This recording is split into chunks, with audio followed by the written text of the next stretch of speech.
Friends, dosa மாவுலாம் இல்லை, நம்ம இப்போ தோசை சாப்பிடணும்னு ரொம்ப ஆசையாக இருக்கா, என்ன செய்யறதுன்னு தெரியலையா? அதுக்கு இந்த மாதிரி இன்ஸ்டண்ட்டாக சூப்பரான தோசை செம்ம டேஸ்ட்டாக இருக்கும். விரும்பி சாப்பிடுவாங்க பிள்ளைங்கள்லேருந்து நம்ம பெரியவங்க வரையும் எல்லாருமே.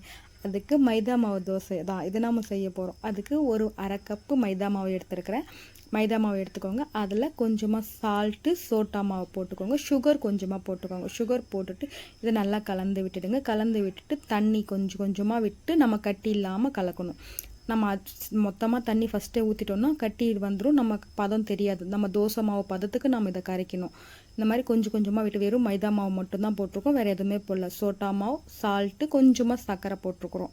அவ்வளோ ஒன்றும் இனிப்பு இருக்காது. கொஞ்சமாக சர்க்கரை போடுறதுனால ஈவனாக சூப்பராக இருக்கும். பார்த்திங்களா, கலந்து விட்டுட்டே இருந்திங்கன்னா ஒரு 2 நிமிஷத்தில் அழகான சூப்பரான தோசை மாவு பதத்துக்கு வந்தாச்சு. இப்போ நம்ம சாம்பார் குழம்பு ஊற்றுறோம் இல்லைங்களா, ஆயில் நார்மலாக வீட்டில் இருக்கிற ஆயில் கொஞ்சமாக விட்டுக்கோங்க. ஒரு 2 டேபிள் ஸ்பூன் எண்ணெய் விட்டுருக்கேன். எண்ணெய் விட்டுட்டு அதே நல்லா கலந்து விட்டுக்கோங்க. கலந்து விட்டுட்டு இப்போ தோசை தவா சூடு பண்ணிக்கோங்க. தோசை தவா சூடு பண்ணிட்டு எண்ணெய் நல்லா மேலே தடவி விட்டுக்கோங்க. இப்போ நம்ம மாவை நல்லா ஓரளவுக்கு நல்லா சன்னமாகவே தோசை ஊற்றலாம். ஊற்றிட்டு மேலேயும் எண்ணெய் விட்டுடுங்க. எண்ணெய் விட்டுட்டு ஒரு 2 நிமிஷம் கழித்து திருப்பி திருப்பி திருப்பி போட்டிங்கன்னா நம்ம பரோட்டா ரேஞ்சுக்கு சூப்பராக வந்துடும். பார்த்திங்களா, நல்லா வெந்து வர ஆரம்பிச்சிச்சு. இப்போ நம்ம இதை திருப்பி போட்டுடலாம். திருப்பி போட்டுட்டு அதையே நம்ம திரும்பவும் ஒரு 2 நிமிஷம் கழிச்சு ஹை ஃப்ளேமில் வச்சுட்டு திருப்பி திருப்பி போட்டு அழுத்திட்டுனா போட்டு புஃப்னு அழகாக வர ஆரம்பிக்கும். சூப்பராக இருக்கும்.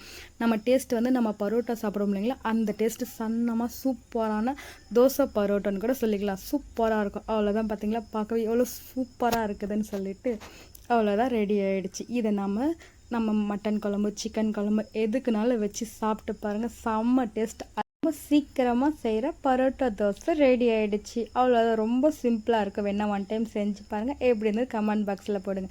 வீடியோ பிடிச்சிருந்தால் லைக் பண்ணுங்கள், ஷேர் பண்ணுங்கள், சப்ஸ்கிரைப் பண்ண மறக்காதீங்க. உங்களை அடுத்த வீடியோவில் பார்க்கலாம்.